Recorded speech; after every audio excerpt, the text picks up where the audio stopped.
Welcome to Dr. David Eifrig's Health and Wealth Bulletin. This is Weekly Update.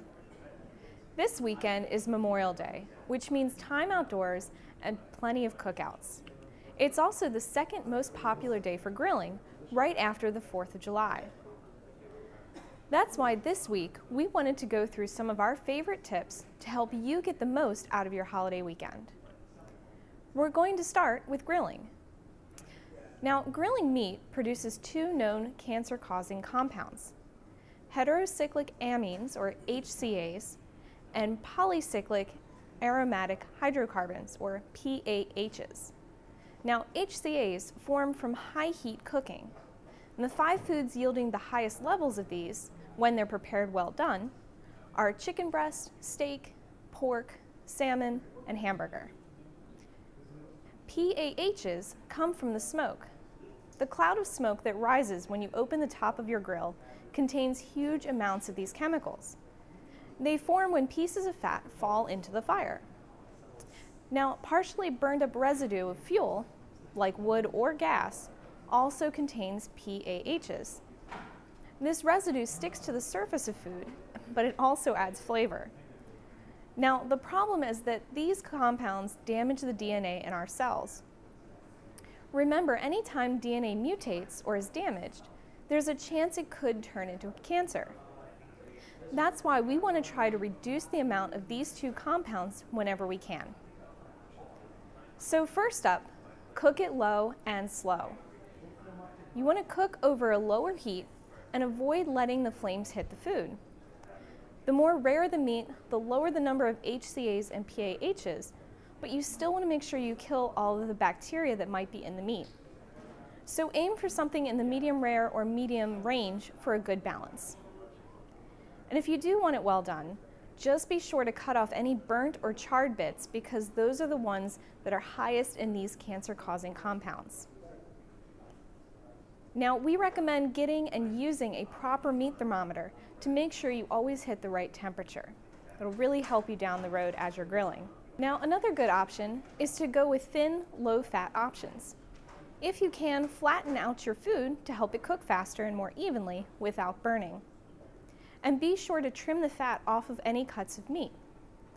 That's because, as we mentioned, the fat from the meat falls into the fire, and that causes the cloud of PAH-filled smoke. So the more fat on the meat, the more smoke it will create. Another tip we like to use is to don't pass on the veggies.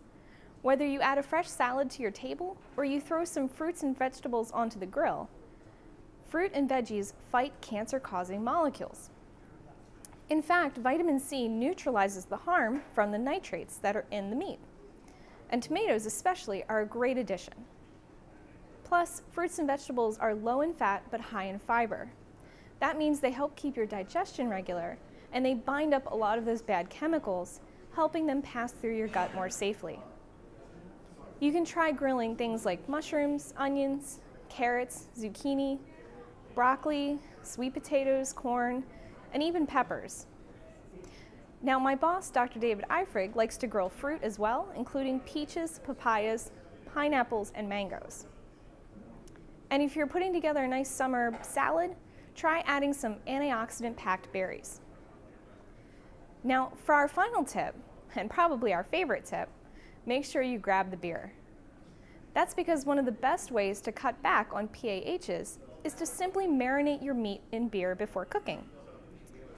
A Portuguese study in 2014 actually looked at grilling meats with and without a marinade. Specifically, they looked at 3 beer-based marinades. The researchers used pork marinated for 4 hours before grilling.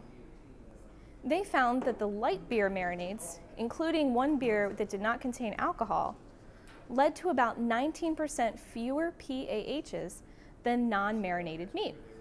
But the best was the black beer marinated meat, which had 53% fewer PAHs.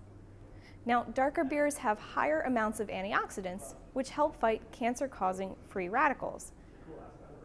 Marinades also add flavor and are very easy to make, so you should definitely reach for the beer when you're making your food. And if you're worried, the alcohol does cook off.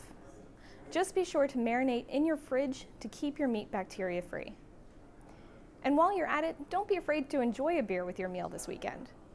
Beer, remember, is a good source of B vitamins, which aid heart health, protect DNA, and protect your nerves. Plus, B6 is needed to make serotonin, which is an important chemical messenger in your brain. Now, similarly, a good summer wine also makes for a nice pairing for a cookout. Here at the office, we like rosé for the light, dry taste that pairs well with grilled chicken, fish, and some red meats. And also, wine offers antioxidants, the same cancer-fighting chemicals. And as a lot of our readers know, wine lowers blood sugar, decreases risk of dementia, lowers blood pressure, and even fights inflammation. Just keep in mind everything in moderation. 1 or 2 drinks is about average for most people, but this can change based on your personal tolerance, your health, and the medications you're on. So if you can have an occasional drink, enjoy one this weekend with your cookout. That's it for today. We hope you have a safe and happy holiday weekend. Keep your questions and comments coming to our feedback line. Like, share, and subscribe, and we'll see you next week.